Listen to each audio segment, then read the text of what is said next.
వివిధ గ్రామాల నుంచి వచ్చిన సోదరులందరూ కూడా నమస్కారం తెలియజేస్తున్నాను. అందరికీ కూడా బాబాసాహెబ్ అంబేద్కర్ యొక్క జయంతి శుభాకాంక్షలు తెలియజేస్తూ, ఈ అందరికీ తెలుసు గత 10 సంవత్సరాల నుంచి ప్రభుత్వంలో మనం లేము. గడిచిన 5 సంవత్సరాలు కూడా సంజయ్ రెడ్డి వివరమని చెప్పి ప్రతి కార్యకర్త నాయకుడు కూడా సంఘటన పెట్టుకుని మనం ఓడించలేకపోయినామంటే మనలో రక్తం ఎంత ప్రవర్తిస్తుందో ఒక్కసారి అందరూ ఆలోచించవలసింది మనం చేస్తాం అనుకరించి.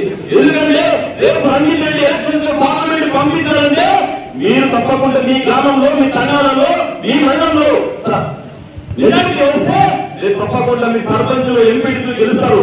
ఎక్కడైనా గ్రామం ఉందంటే ఆ గ్రామంలో మనం బీజేపీ కంటే బీఆర్ఎస్ పార్టీ కంటే మనం మెజార్టీ ఎక్కువ వస్తే తప్పకుండా బీజేపీ కానీ బీఆర్ఎస్ పార్టీ కానీ మన మీద సర్పంచ్ పోటీ చేయాలంటే కూడా భయపడతారు. కాబట్టి దయచేసి ఈ ఎలక్షన్ రంజిత్ రెడ్డి ఎలక్షన్ కాదు, పార్లమెంట్ ఎలక్షన్ కాదు, ఇవన్నీ కూడా మీ ఎలక్షన్ అని చెప్పేసి ఈ సభాముఖంగా తెలియజేసుకుంటూ సెలవు తీసుకుంటారు. ఎందుకంటే ఈరోజు అంబేద్కర్ యొక్క ప్రోగ్రామ్స్ ను, అదేవిధంగా మహేష్ కూడా ప్రోగ్రామ్ అంటే అందుకని లేట్ అయిపోయింది, క్షమించాలి. Thank you.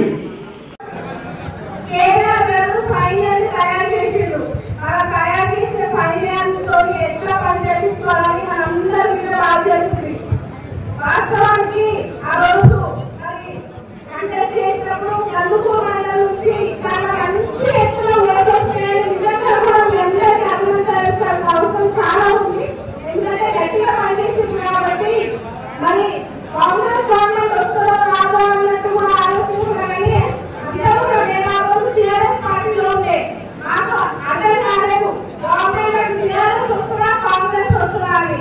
అటు ఇటు అని ఆలోచిస్తున్న నేపథ్యంలో వీళ్ళందరూ కూడా నిజంగా ఓట్లేసి గెలిపించిండ్రు అందరితోటి. కాబట్టి వీళ్ళందరికీ ఇంకోసారిగా అభినందన తెలియజేస్తూ మరి కంపల్సరీగా బూత్ కమిటీ మెంబర్స్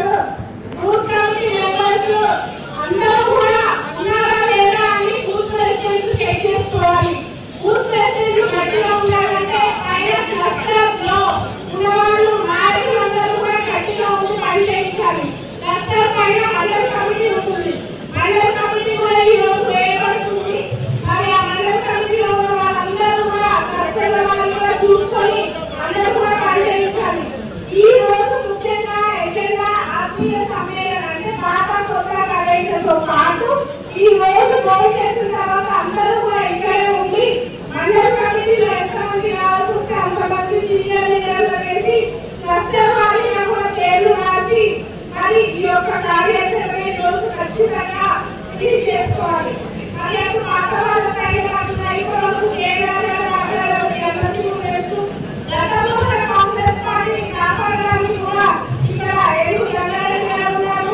అక్కడ మరి కృష్ణ నాయకులే దేవరాష్ట్రంలో కూడా వాళ్ళు చేసి అందరి కూడా పార్టీని కాపాడారు. అక్కడ సీనియర్ నాయకులు మల్లేష్ ఉన్నారు, పాండు ఉన్నారు, జగన్ ఉన్నారు, చాలా నాయకులు ఉన్నారు.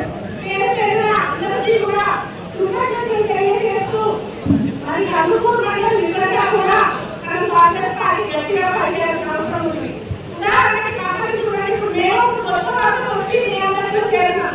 మరి గత 5 సంవత్సరాలు దానికి ముందు కూడా టీఆర్ ఎమ్మెల్యేగా ఈ ఏరియా అంతా తిరిగినాం. 5 ఏళ్ళు నేను జిల్లా పరిషత్ చైర్మన్ కావచ్చు, ఇక్కడ నుంచి ప్రతి ఊర్లో పర్యటించాము. ఎక్కడైనా సమస్యలు ఉన్నాయి, ఏ ఊర్లో గుడి ఎక్కడ ఉంది, మసీదు ఎక్కడ ఉంది, స్కూల్ ఎక్కడ ఉంది, అన్ని అవగాహన ఉంది. మరి ఈ ఏరియాలో ఈ కాలంలో తిరిగి కాంగ్రెస్ పార్టీలో రేవంత్ గారి సంస్కరణ జాయిన్ అయినప్పుడు మాట్లాడే కూడా పెద్ద బాధ్యత ఉంటుంది. ఆ బాధ్యత అనేది మనం నిజంగా మనం నిలబెట్టుకోవాలి అంటే ఈ ఎలక్షన్ కి అందరితో బాగా పనిచేసి మేము కూడా మీతో మమేకమై బాగా పనిచేసి రిజల్ట్ అనేది చూపించి ఓట్ అనేది ఎక్కువ వచ్చినప్పుడే మరి మాది కూడా ఈ యొక్క పార్టీ మార్గంలో ఆ యొక్క పనిలో సాధన అవుతుందని అందరికీ తెలియజేస్తున్నాను. మరిన్ని అప్డేట్స్ కోసం please subscribe and watch M4 news channel.